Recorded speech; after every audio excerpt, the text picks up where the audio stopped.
Hello friends, मैं Saif sir आप सभी भावी शिक्षक और शिक्षिकाओं का आपके अपने चैनल डीएलएड पाठशाला में बहुत बहुत स्वागत करता हूं। और आज का यह वीडियो डीएलएड प्रथम सेमेस्टर के चल रहे सामाजिक अध्ययन का जो राजन सीरीज है उसका बहुविकल्पी क्वेश्चन का पार्ट नंबर 3 है। इसके पहले 2 पार्ट यानी कि पार्ट 1 पार्ट 2 अपलोड किया जा चुका है और प्लेलिस्ट भी बना दिया गया है। तो जाइए वहां से आप प्लेलिस्ट चेकआउट कीजिए और इसके पहले का वीडियो देखिए और इसको भी देखिए। इससे आपको फ़ायदा क्या होगा, हमारे द्वारा अगर जो आप पढ़ेंगे तो यहाँ से जितने भी यहाँ के क्वेश्चंस के आंसर होते हैं वो उसको हाइड कर दिया गया है। इससे क्या फ़ायदा है कि आप यहाँ से इस क्वेश्चन का आंसर बता के आप यहाँ से आप ये पता कर सकते हैं कि आप कितना तैयारी कर चुके हैं या आपको अभी कितना तैयारी करने की ज़रूरत है। तो चलिए शुरू करते हैं, ज़्यादा देर नहीं करते हैं। तो शुरू करने से पहले एक ही रिक्वेस्ट हमेशा की तरह कि इस वीडियो को ज़्यादा से ज़्यादा अपने दोस्तों के साथ शेयर कीजिए ताकि इस वीडियो का लाभ आपके दोस्तों को भी मिल सके और आपके दोस्त भी एग्ज़ाम में कुछ अच्छा कर सकें। चलिए वीडियो को शुरू करते हैं। आज के सीरीज का पहला क्वेश्चन है कि पिरामिड किस देश में है। जो पिरामिड है, पिरामिड कैसा आकार होता है, इस प्रकार का एक आकार होता है पिरामिड, त्रिभुजाकार का होता है। तो पिरामिड किस देश में है आपको बताना है। यूनान में होता है कि रोम में होता है, मिस्र में होता है कि सऊदी अरब में होता है। तो जो पिरामिड होता है वह होता है मिस्र देश में। तो इसलिए जो हमारा ऑप्शन नंबर 100 है यहाँ से इस क्वेश्चन का सही जवाब हो जाएगा। अब नेक्स्ट क्वेश्चन है कि पहिए का आविष्कार किस काल में हुआ था। यानी कि पहिए का आविष्कार हुआ था किस काल में हुआ था। पूरा पाषाण काल में हुआ था, मध्य पाषाण काल में हुआ था, नव पाषाण काल में हुआ था या धातु काल में हुआ था। किस काल में हुआ था। तो जो पहिए का आविष्कार हुआ था वह हुआ था नव पाषाण काल में। तो हमारा यहाँ से नव पाषाण काल सही हो जाएगा। अब मैंने तो बता दिया कि पहिए का आविष्कार किस काल में हुआ था। आपको कमेंट बॉक्स के माध्यम से ये बताना है कि जो आग की खोज हुई थी, आग का आविष्कार हुआ था, वह किस काल में हुआ था। ये आपको कमेंट के माध्यम से बताना है। चलिए नेक्स्ट क्वेश्चन देखते हैं। नेक्स्ट क्वेश्चन है गायत्री मंत्र का संबंध है।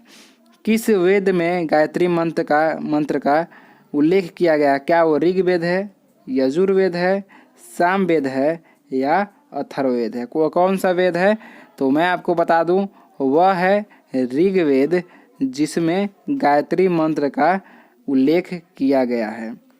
नेक्स्ट क्वेश्चन है हमारा पुराणों की संख्या है। पुराणों की संख्या कितनी है। क्या 18 है, 11 है, 13 है या 12 है। तो पुराणों की संख्या होता है 18। ऑप्शन नंबर अ इस क्वेश्चन का सही जवाब है।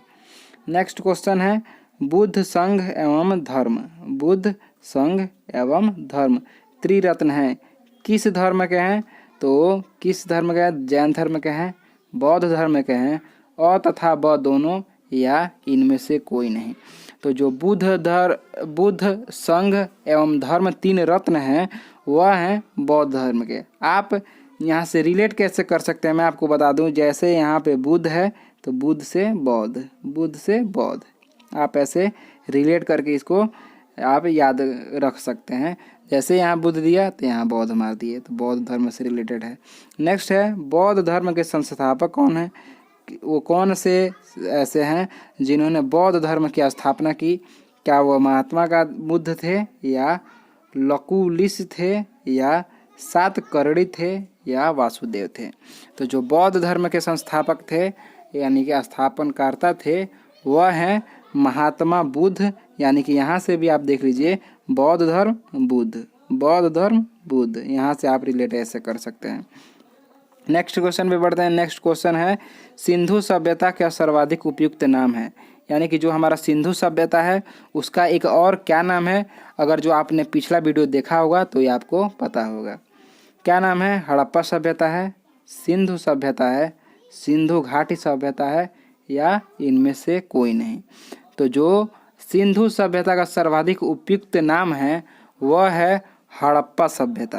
यानी कि जो ऑप्शन नंबर अ है हमारा हड़प्पा सभ्यता, ये इसका सर्वाधिक उपयुक्त नाम है। नाम सभी है लेकिन ये उपयुक्त नाम है क्या, हड़प्पा सभ्यता। Option a is the right answer. Next है आरंभिक वैदिक साहित्य में सर्वाधिक वर्णित नदी कौन सी है।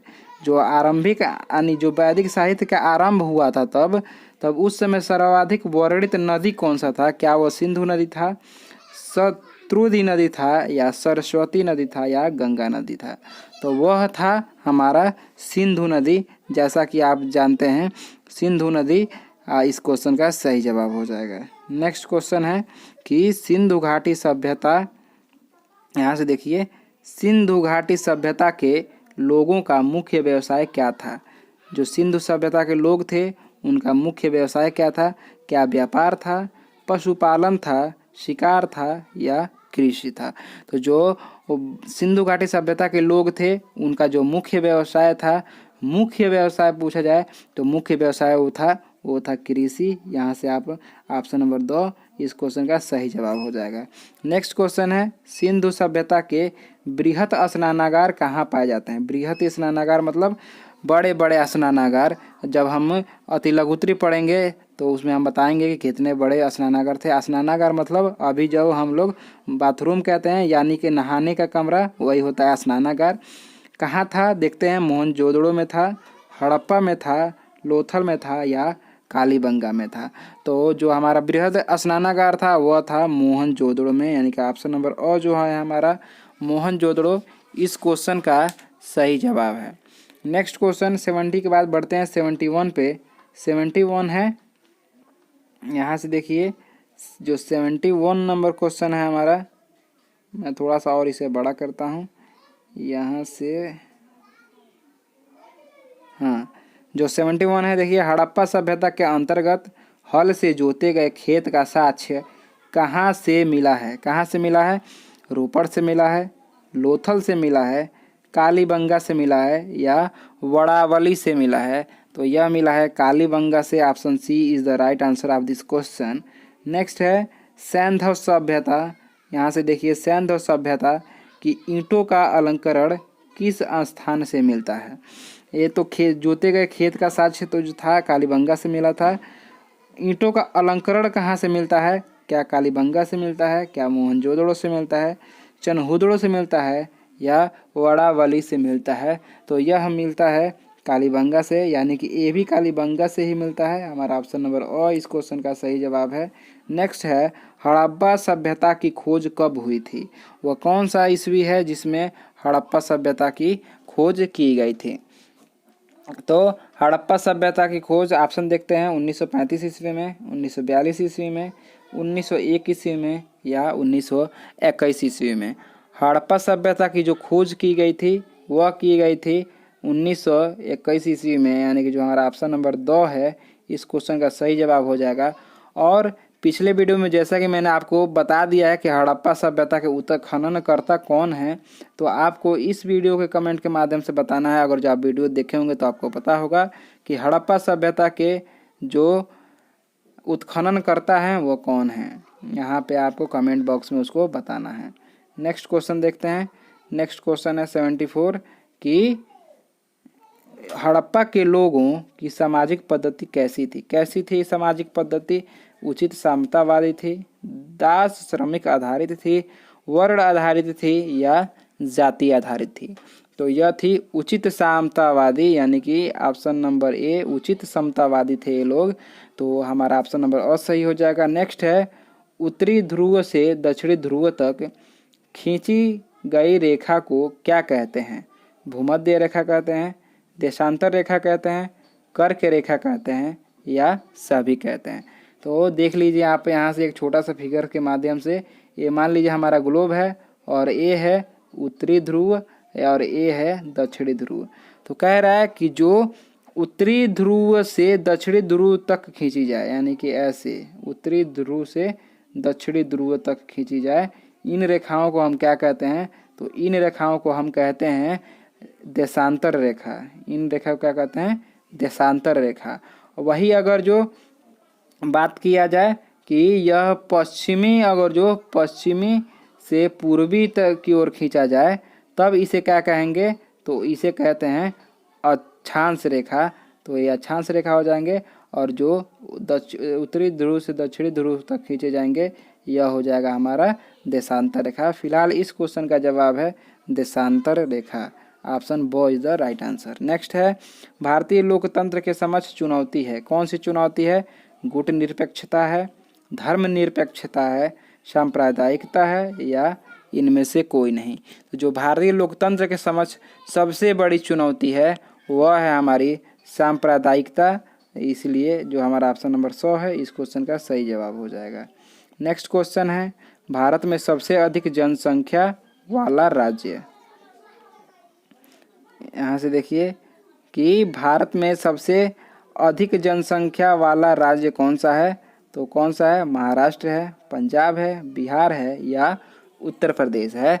तो जो भारत का सबसे अधिक जनसंख्या वाला राज्य है वह है उत्तर प्रदेश, यानी कि यूपी। अगर जो आप यूपी से होंगे तो आपको ज़रूर पता होगा। नेक्स्ट है, भारत और पाकिस्तान के मध्य अंतर्राष्ट्रीय सीमा है, उसे क्या कहते हैं? मैंने आपसे पूछा था पिछले कमेंट में, तो किसी ने नहीं जवाब दिया था, तो मैं आपको इस वीडियो में बता दे रहा हूँ अभी। इसे क्या मैकमोहन रेखा कहते हैं, मकर रेखा कहते हैं, कर्क रेखा कहते हैं, या रेड क्लिफ सीमा कहते हैं? तो जैसा कि जब मैंने पूछा था आपसे कि भारत और पाकिस्तान के जो मध्य अंतर्राष्ट्रीय सीमा है उसे क्या कहते हैं, तो मैंने आपको हिंट बताया था रेड।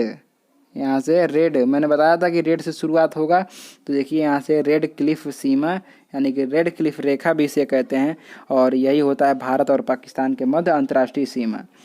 नेक्स्ट है हमारा, भारत तथा चीन के मध्य अंतर्राष्ट्रीय सीमा को क्या कहते हैं? क्या मैकमोहन रेखा कहते हैं, रेड क्लिफ रेखा कहते हैं, कर्क रेखा कहते हैं, या मकर रेखा कहते हैं?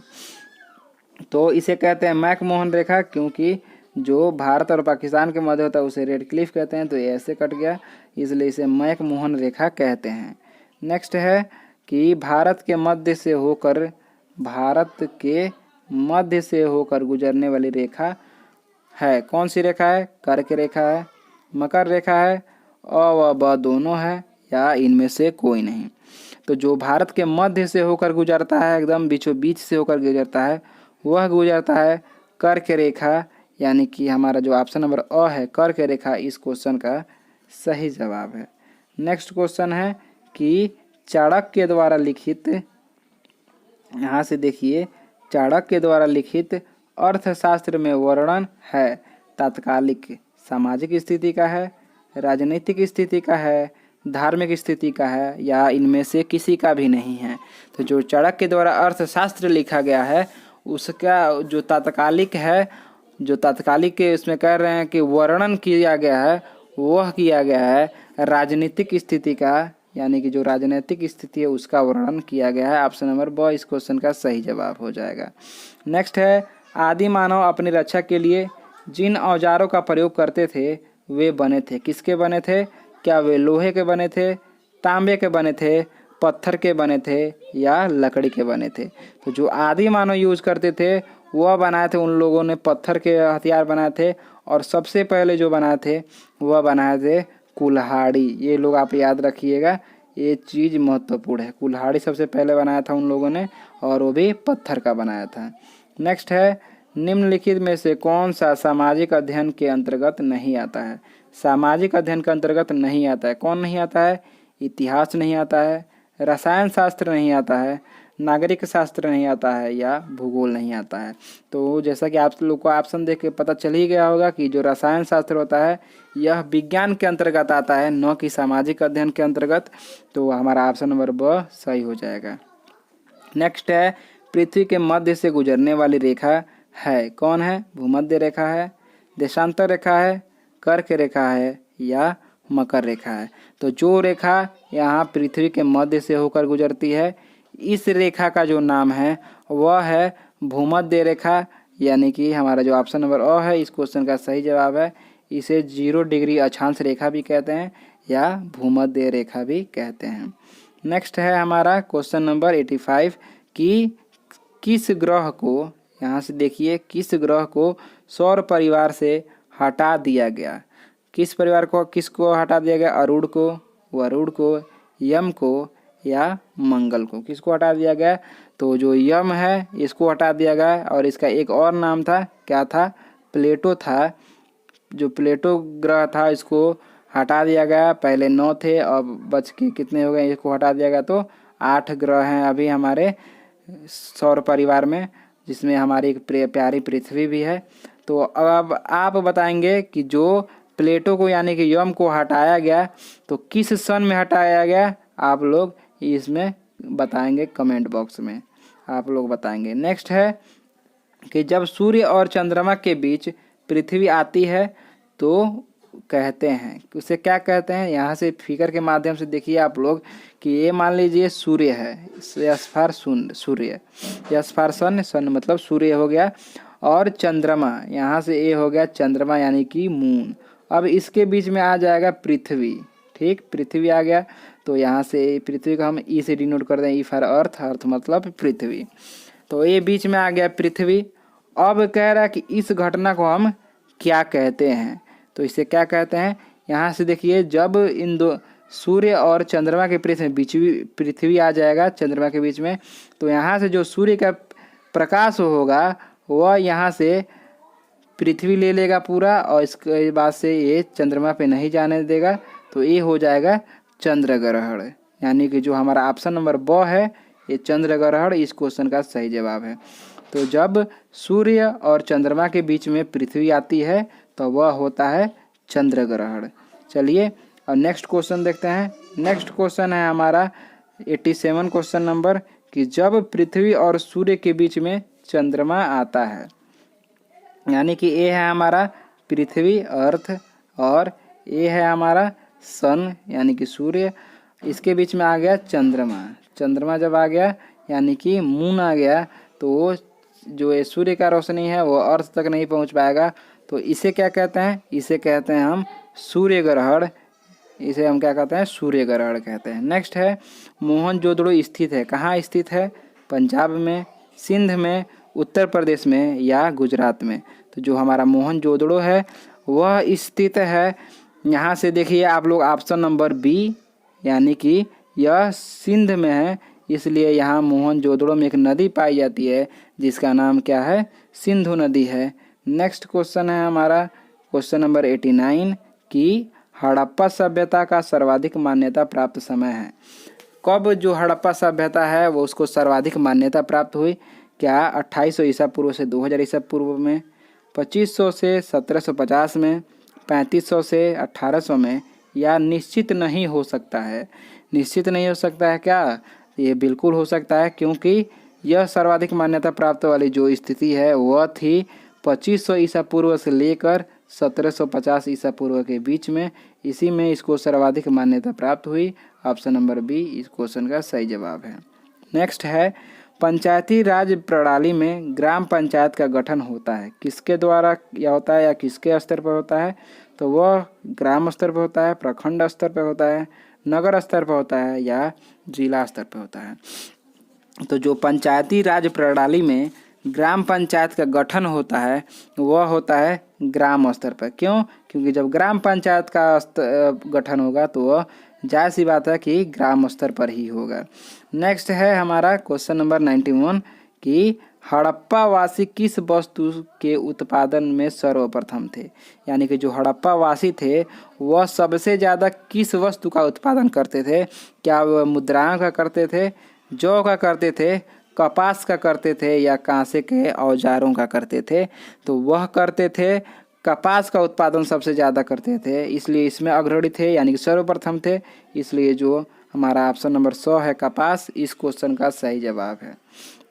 नेक्स्ट है कि निम्नलिखित विद्वानों में से हड़प्पा सभ्यता का सर्वप्रथम खोज कौन किया था। कौन किया था हड़प्पा सभ्यता का खोज, क्या सर जॉन मार्शल ने किया था, R.D. बनर्जी ने किया था, ए कनिंघम ने किया था, या दयाराम साहनी ने किया था। तो जो हड़प्पा सभ्यता का सर्वप्रथम खोज किया था वह किया था दयाराम साहनी ने। इस क्वेश्चन को मैंने 2-3 बार बता दिया है, देख लीजिए आप लोग, ये क्वेश्चन बार बार रिपीट हो रहा है, तो ये क्वेश्चन कितना ज़्यादा इम्पोर्टेंट है। इस क्वेश्चन को आप ज़रूर से रट लीजिए, एकदम मैं तो कहूँगा रट लीजिए। नेक्स्ट क्वेश्चन है कि किस सभ्यता को नील नदी का वरदान कहते हैं। किस सभ्यता को कहते हैं, असीरिया की सभ्यता को कहते हैं, मेसोपोटामिया की सभ्यता को कहते हैं, बेबीलोनिया की सभ्यता को कहते हैं, या मिस्र की सभ्यता को कहते हैं।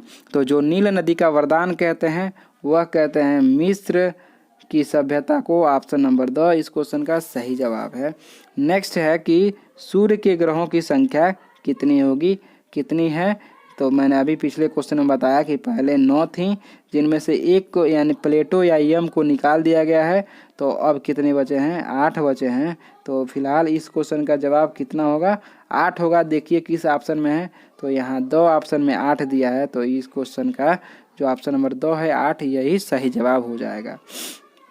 नेक्स्ट क्वेश्चन आ जाता है हमारा कि वे रेखाएं जो भूमध्य रेखा के समानांतर उत्तर तथा दक्षिणी ध्रुव के भागों में पूर्व से पश्चिम की ओर खींची जाती हैं कहलाती हैं। क्या कह रहा है कि जो भूमध्य रेखा ये होगा हमारा 0 डिग्री अक्षांश यानी कि भूमध्य रेखा, इसके समानांतर उत्तर दक्षिणी ध्रुव के भागों में, यानी कि ये उत्तर भाग हो गया, ये वाला उत्तर भाग हो गया और ये वाला हो गया दक्षिण भाग हमारा। तो इसके समानांतर जो रेखाएं खींची जाएंगी इसे क्या कहेंगे, हम अभी बताए हैं आपको कि इसे कहते हैं अक्षांश रेखा, यानी कि जो हमारा ऑप्शन नंबर ए है अक्षांश रेखा, इस क्वेश्चन का सही जवाब हो जाएगा। और जो उत्तर से दक्षिण की तरफ खींची जाएंगी वह हो जाएगा हमारा देशांतर रेखा। फिलहाल इस क्वेश्चन का सही जवाब है अक्षांश रेखा। बढ़ते हैं नेक्स्ट क्वेश्चन की तरफ। नेक्स्ट है भारत किस गोलार्ध में स्थित है। ये है दक्षिणी गोलार्ध नीचे वाला और ये है उत्तरी गोलार्ध। किस गोलार्ध में स्थित है, तो आपको बताना है उत्तरी गोलार्ध में है, दक्षिणी गोलार्ध में है, या दोनों में है, या किसी में भी नहीं है। तो किसी में भी नहीं, तो ये तो सरासर गलती हो जाएगा कि किसी में नहीं है। भारत है, किस में है आपको बताना है। तो यह है हमारे उत्तरी गोलार्ध में, यानी कि जो ये अक्षांश रेखा के 0 डिग्री अक्षांश है इसके ऊपर यहीं पे भारत स्थित है। और यह इसके मध्य से कर्क रेखा यहाँ से गुजरता है। तो जो कर्क रेखा होता है 23.5 डिग्री उत्तर दिशा में होता है, और जो मकर रेखा होता है 23.5 डिग्री दक्षिण में होता है। नेक्स्ट क्वेश्चन पे बढ़ते हैं। नेक्स्ट क्वेश्चन है कि देशांतर रेखा का दूसरा नाम है। क्या है देशांतर रेखा का दूसरा नाम? जो देशांतर रेखा का दूसरा नाम है, देखते हैं ऑप्शन, मैकमोहन रेखा, मध्याह्न रेखा, मकर रेखा, या इनमें से कोई नहीं। तो जो देशांतर रेखा का दूसरा नाम है वह है मध्याह्न रेखा, यानी कि जो ऑप्शन नंबर ब देखिए यहाँ से मध्याह्न रेखा है, वह है देशांतर रेखा का दूसरा नाम। नेक्स्ट है हमारे सौर मंडल के ग्रहों की कुल संख्या 8। मैंने अभी पिछले क्वेश्चन बताया, देखिए कितना दोहरा रहा है, कितना इंपॉर्टेंट है। नेक्स्ट क्वेश्चन देखते हैं। पूछल तारे बने होते हैं, किसके बने होते हैं पूछल तारे? चट्टानों के आकाशीय पिंड से, बर्फ के आकाशीय पिंड से, धूल के आकाशीय पिंड से, या चट्टानों, बर्फ, धूल एवं गैसों के आकाशीय पिंड से। तो ये हमारा इस क्वेश्चन का सही जवाब हो जाएगा ऑप्शन नंबर 2। नेक्स्ट है एक पूर्णिमा से दूसरी पूर्णिमा तक अपनी कलाओं को पूरा करने में चंद्रमा का लगने वाला समय है, कितना है? 31 दिन, 30 दिन, 29 दिन 8 घंटे, या 28 घंटा 23 घंटे। 28 दिन 23 घंटे कौन सा है? तो यह है हमारा, इसको लगते हैं 31 दिन। तो ऑप्शन नंबर अ इस क्वेश्चन का सही जवाब है। नेक्स्ट है कि गांवों में सर्वाधिक सुविधाओं का प्रबंध करने की व्यवस्था होती है, किसके द्वारा होती है? स्वशासन द्वारा, जिला शासन द्वारा, विकास खंड शासन द्वारा, या तहसील शासन द्वारा। तो यह होता है विकास खंड शासन द्वारा, यानी कि जिसको हम आप और क्षेत्र कहते हैं, क्षेत्र या विकास खंड, इसी के द्वारा गाँव में सार्वजनिक सुविधाओं की प्रबंध कराई जाती है। नेक्स्ट है भारत में किस प्रकार का दलीय व्यवस्था है? एकात्मक है, 2 दलीय है, बहुदलीय है, या इनमें से कोई नहीं है। तो जो भारत में दलीय व्यवस्था है वह है बहुदलीय व्यवस्था, यानी कि ऑप्शन नंबर स हमारा सही जवाब है। नेक्स्ट है कि नेक्स्ट क्वेश्चन हमारा पृथ्वी का उपग्रह है। ये तो सभी को पता है कि जो पृथ्वी का उपग्रह है चंद्रमा है। नेक्स्ट है सबसे बड़ा ग्रह कौन सा है? क्या वह बृहस्पति है, शुक्र है, मंगल है, या शनि है? तो जो सबसे बड़ा ग्रह है वह है बृहस्पति। और आपको कमेंट में ये बताना है कि जो सबसे छोटा ग्रह है वह कौन सा है, इसको आप लोग कमेंट में बताइए। नेक्स्ट क्वेश्चन है हमारा कि नेक्स्ट क्वेश्चन है हड़प्पा सभ्यता में रहने वाले लोग, जो हड़प्पा सभ्यता में रहने वाले लोग हैं वो कौन थे? ग्रामीण थे, शहरी थे, या यायावर थे यानी कि खानाबदोश थे या जनजातीय थे। तो जो हड़प्पा सभ्यता में रहने वाले लोग थे वह थे शहरी लोग थे। ऑप्शन नंबर ब is the right answer. Next है सिंधु सभ्यता के घर किसके बनाए जाते थे। जो सिंधु सभ्यता के घर थे वह किसके बनाए जाते थे, आप यहाँ से देख सकते हैं। ईंट से बनाए जाते थे, बांस से, पत्थर से या लकड़ी से। किसे बनाए जाते थे, तो वह बनाए जाते थे ईंटों से। और आपको पता होगा सिंधु सभ्यता में ईंटों के साक्ष्य मिले हैं, इसलिए वहाँ ईंटों से घर बनाए जाते थे। नेक्स्ट है मोहनजोदड़ो की सबसे बड़ी इमारत कौन सी थी। पुरोहितवास थी, स्नानागार थी, अनागार थी या विद्यालय भवन थी। तो अभी पिछले क्वेश्चनों में मैंने बताया कि जो मोहनजोदड़ो की सबसे बड़ी इमारत थी वह थी वहाँ की स्नानागार, यानी कि नहाने वाला जो कमरा होता है स्नानागार, वो वहाँ की सबसे बड़ी इमारत थी। तो इस क्वेश्चन का सही जवाब हो जाएगा ऑप्शन नंबर ब, स्नानागार। तो बस इन्हीं क्वेश्चनों के साथ इस वीडियो का मैं एंड करता हूँ। उम्मीद करता हूँ कि ये वीडियो आपको अच्छा लगा होगा। अच्छा लगा हो तो एक लाइक ज़रूर कर दें, क्योंकि आपके एक लाइक से हमें बहुत ज़्यादा मोटिवेशन मिलती है आगे ऐसे ही वीडियो बनाने के लिए। और अगर जो आप इस राजन सीरीज को पहले पढ़ चुके थे तो आप लोग कमेंट बॉक्स में बताइए कि आपके कितने क्वेश्चन सही हुए और आपको कितनी तैयारी करने की ज़रूरत है। और कोई भी क्वेश्चंस हों तो उनको कमेंट बॉक्स में ज़रूर पूछिए, शर्माइए नहीं, क्योंकि हम लोग बहुत ही ज़्यादा जल्दी से रिप्लाई देने की कोशिश करते हैं। और इस वीडियो को ज़्यादा से ज़्यादा अपने दोस्तों के साथ शेयर कीजिए ताकि इस वीडियो का लाभ आपके दोस्तों को भी मिल सके। और चैनल पे नए हो तो चैनल को कर लीजिए सब्सक्राइब और साथ ही उस बेल आइकन को भी प्रेस कर लीजिए ताकि लेटेस्ट अपडेट आपसे मिस ना हो। मैं आपसे मिलता हूँ बहुत ही जल्द किसी नेक्स्ट वीडियो में। तब तक के लिए आप सभी का बहुत बहुत धन्यवाद।